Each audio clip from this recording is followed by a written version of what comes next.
കാസർഗോഡിയൻ cooking ചാനലിലേക്ക് എല്ലാവർക്കും സ്വാഗതം. അപ്പോൾ ഞാൻ ഇന്ന് ഉണ്ടാക്കുന്നത് ഒരു ചിക്കൻ ചാറ് കറി. അപ്പോൾ നമുക്കിത് എങ്ങനെ ഉണ്ടാക്കുന്നത് വീഡിയോയിലൂടെ നോക്കാം. ഇത് നമ്മൾ തേങ്ങ, നീരുള്ളി, പറങ്കി, ജീരകം, ചെറിയ ഉള്ളി, കൊത്തമ്പാരി ഇതെല്ലാം ഒന്ന് വറുത്തെടുത്ത് ഒന്ന് അരച്ചെടുക്കും. അതിനുശേഷം നമ്മൾ ഇത് ചിക്കനിലേക്ക് ചേർക്കും. അപ്പോൾ നമുക്ക് വീഡിയോ കണ്ടാലോ? ചാനൽ ഇഷ്ടപ്പെടുന്നുണ്ടെങ്കിൽ എല്ലാവരും ഒന്ന് സബ്സ്ക്രൈബ് ചെയ്യണം കേട്ടോ. നമ്മൾ ചിക്കൻ നല്ല വൃത്തിയിൽ കഴുകി വൃത്തിയാക്കി വെച്ചിട്ടുണ്ട്. അപ്പോൾ നമ്മൾ ഈ തേങ്ങ വറുക്കാൻ വേണ്ടിയിട്ട് ഒരു ചീനച്ചട്ടി തീമാച്ചിട്ടുണ്ട്. അപ്പോൾ നമ്മൾ ചിക്കൻ കറിക്ക് വറുത്തരക്കാൻ വേണ്ടിയിട്ട് ഇത്ര ഉണക്കുവറങ്കി, ഒരു തേങ്ങ,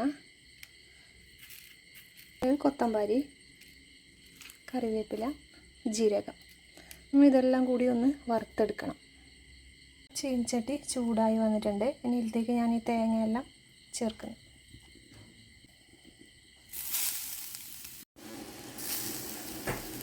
പറങ്കി ഇതിലേക്ക് ചേർക്കുന്നുണ്ട്. നീരുള്ളി, ചെറിയ ഉള്ളി നിങ്ങളിൽ കുറേ ഉണ്ടെങ്കിൽ ഒരു 5-6 കൂടെ ചേർക്കാം കേട്ടോ. എൻ്റെ ഇല്ല. ഈ 2 കറിവേപ്പിലയും കൂടെ ഇതിലേക്ക് ചേർക്കണം. ഈ കരിയാമ്പഴയും കൂടെ ഞാൻ ഇതിലേക്ക് ചേർക്കുന്നു. നമ്മൾ മല്ലി, കൊത്തമ്പാരി,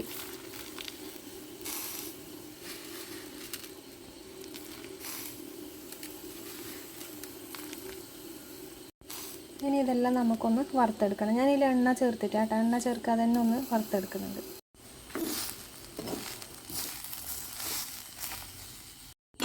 നമ്മൾ തേങ്ങ കുറച്ച് പൊരിഞ്ഞ് വന്നിട്ടുണ്ട്. ഞാനിതിൽ എണ്ണ ചേർത്തിട്ടാട്ടോ. ഇനി ജീരകം കൂടെ ഞാൻ ഇതിലേക്ക് ചേർക്കുന്നുണ്ട്. ജീരകം ഇതിലേക്ക് ഞാൻ ഒരു തുള്ളി എണ്ണ വയ്ക്കുന്നുണ്ട് കേട്ടോ.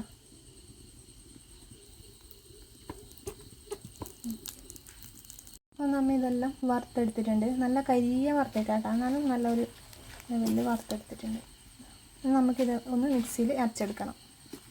ചിക്കനിടെ കഴുകി വൃത്തിയാക്കി വെച്ചിട്ടുണ്ട്. ഇതിലേക്ക് ഞാനൊരു ഈ സ്പൂണിൽ 2 സ്പൂൺ മഞ്ഞൾപ്പൊടി ചേർത്തു. ഉപ്പും കൂടെ ഞാൻ ഇതിലേക്ക് ചേർക്കുന്നുണ്ട്. നമുക്കിതൊന്ന് കുഴക്കാം. ഇതൊന്ന് വഴറ്റിയെടുക്കാൻ വേണ്ടിയിട്ട് ഒരു ചെറിയ 5 നീരുള്ളി, ഒരു ചെറിയ കഷ്ണം ഇഞ്ചി, വെളുത്തുള്ളി, കരിയാമ്പല. അപ്പോൾ ഞാൻ കറി വെക്കാൻ വേണ്ടിയിട്ട് ഒരു ചട്ടി തീമാച്ചിട്ടുണ്ട്. ഇതിലേക്ക് ഞാൻ കുറച്ച് എണ്ണ ഒഴിക്കുന്നുണ്ട്. നീരുള്ളി ഒന്ന് വഴറ്റിയെടുക്കാൻ വേണ്ടിയിട്ട് എണ്ണ ഒഴിക്കും. എണ്ണ ചൂടായി. ഇതിലേക്ക് ഞാൻ ഇഞ്ചി, വെളുത്തുള്ളി,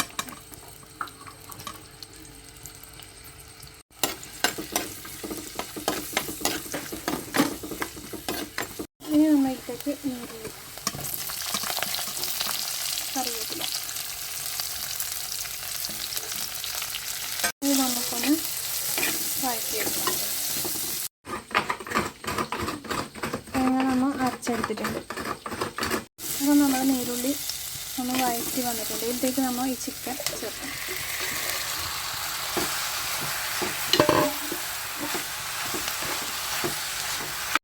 അപ്പോൾ നമ്മൾ ഈ ചിക്കൻ പോകാൻ വേണ്ടിയിട്ട് ഈ അരവിൻ്റെ വെള്ളമല്ല, മിക്സി കഴുകിയ വെള്ളം കുറച്ച് ഇതിലേക്ക് ഒഴിക്കുന്നുണ്ട്.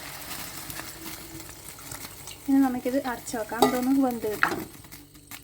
അപ്പോൾ ഞാൻ ഇതിൽ തക്കാളി ചേർത്തിട്ടാണ്. അപ്പോൾ ഞാൻ ഈ ഇത്ര പുളിയും കൂടെ ഞാൻ ഇതിലേക്ക് പിഴിഞ്ഞ് കൂട്ടുന്നുണ്ട് കേട്ടോ. അപ്പം നമ്മൾ ഇതിൽ നേരത്തെ അരച്ച് വെച്ച ആ തേങ്ങയും വറുത്തരച്ച തേങ്ങയെല്ലാം നമ്മൾ ഇതിൽ ചേർത്ത് ഈ ഒരു വെള്ളത്തിൽ ആക്കിയിട്ടുണ്ടെങ്കിൽ നമുക്കിതൊന്ന് പതപ്പിച്ചെടുക്കാം. അപ്പോൾ നമ്മൾ ചിക്കൻ കറി റെഡി ആയിട്ടുണ്ട്. ചിക്കനെല്ലാം നല്ല വെന്ത് വന്നിട്ടുണ്ട്.